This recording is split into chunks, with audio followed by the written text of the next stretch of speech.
প্রিয় দর্শক আসসালামু আলাইকুম। আমি আজকে আপনাদের সাথে শেয়ার করব খুশবুদার গরম মশলার রেসিপি। গরুর মাংস, মুরগির মাংস, যে কোনো চপ অথবা কাবাব তৈরিতে গরম মশলাটা ব্যবহার করে থাকি। আর এই গরম মশলা থেকে সুন্দর একটা খুশবুদার ফ্লেভার আসে, তার জন্য খেতে কিন্তু অনেকটা মজার হয়ে থাকে। খুশবুদার গরম মশলা কিভাবে তৈরি করবেন তার জন্য আমার আজকের রেসিপিটি প্রথম থেকে শেষ পর্যন্ত দেখলে অনেক সহজেই তৈরি করে নিতে পারবেন এই গরম মশলার রেসিপি। এর জন্যই আমি একটি তাওয়া আর একটি চামচ নিয়েছি। আমি এই চামচ দিয়ে আজকে আপনাদেরকে পরিমাপ করে দেখিয়ে দেব। প্রথমে আমি এই চামচের 4 চামচ দিয়ে দিচ্ছি জিরা। এখানে আমি আস্ত জিরাটা নিয়েছি। তারপর দিয়ে দিচ্ছি 3 চামচ পরিমাণ ধনিয়া। এখানে আমি আস্ত ধনিয়াটা নিয়েছি। 1 চামচ গোলমরিচ। গোলমরিচ একটু ঝাঁঝালো বেশি হয়ে থাকে, তার জন্য এখানে 1 চামচ নিয়েছি। আর নিয়েছি হাফ চামচের মতো লং। লংটার ফ্লেভার কিন্তু অনেক স্ট্রং হয়ে থাকে, তাই হাফ চামচই দিবেন। দিয়ে দিচ্ছি ছোটো সাইজের 3টি স্টার মশলা। যদি বড় হয়ে থাকে তাহলে 2টি দিলেও হবে। আর এর সাথে দিয়ে দিচ্ছি 4টি মাঝারি সাইজের কালো এলাচ। বড় হলে 2 থেকে 3টিও দিতে পারেন, তো মাঝারি সাইজের দেখে আমি এখানে 4টি দিয়েছি।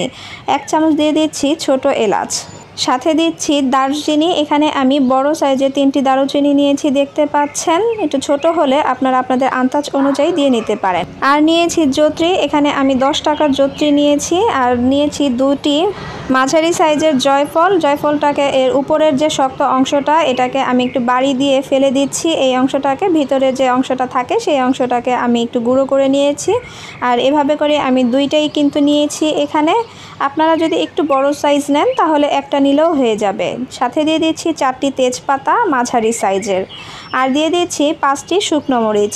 এখানে আপনারা চাইলে শুকনো মরিচটা আরও 1 থেকে 2টা কমিয়ে নিতে পারেন, তো আমি এখানে একটু বাড়িয়েই দিচ্ছি যাতে সুন্দর একটা ফ্লেভার আসে। তো এখন একটা স্ক্রিনশট দিয়ে নিতে পারেন যাতে আপনারা খুব সহজে এটাকে তৈরি করে নিতে পারেন। আর এই সব মশলাগুলো যে কোনো মশলার দোকানে গেলেই কিন্তু খুব সহজেই পেয়ে যাবেন। এখন দারুচিনিগুলোকে আমি ভেঙে একটু ছোট করে নিচ্ছি, এতে করে ব্লেন্ডার করতে কিন্তু খুবই সহজ হবে। আপনারা চাইলে ছোটোগুলি যদি নিতে পারেন তাহলে সেভাবেও আপনারা এটাকে তৈরি করে নিতে পারবেন। আর তেজপাতাগুলোকেও মাঝখান থেকে ছিঁড়ে আমি একটু ছোট করে নিচ্ছি। সাথে মরিচগুলোকেও আমি মাঝখান থেকে ভেঙে নিচ্ছি একটু।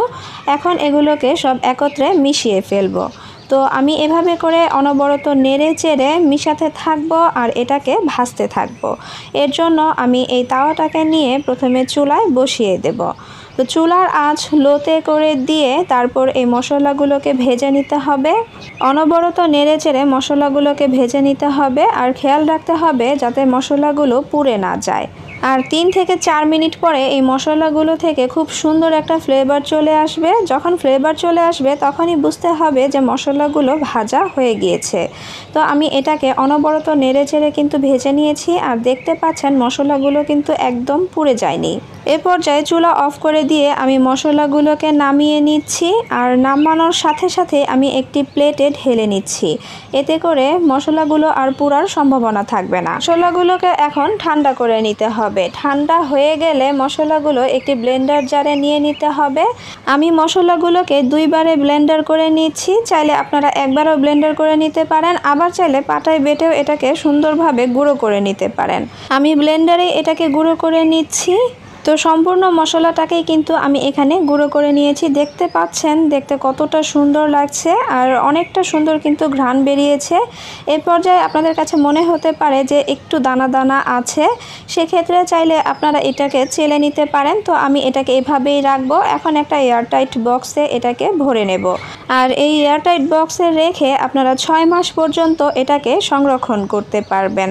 আর খুব সহজেই কিন্তু এটাকে ব্যবহার করতে পারবেন। তো রেসিপিটি ভালো লেগে থাকলে প্লিজ একটি লাইক দিয়ে ফ্রেন্ডস অ্যান্ড ফ্যামিলিদের সাথে শেয়ার করে দিবেন। আর আমার চ্যানেলে নতুন হলে চ্যানেলটি সাবস্ক্রাইব করে পাশে থাকা বেল আইকনটি বাজিয়ে দেবেন। এতে করে যখনই আমি ভিডিও ছাড়বো সবার আগে পৌঁছে যাবে আপনাদের কাছে।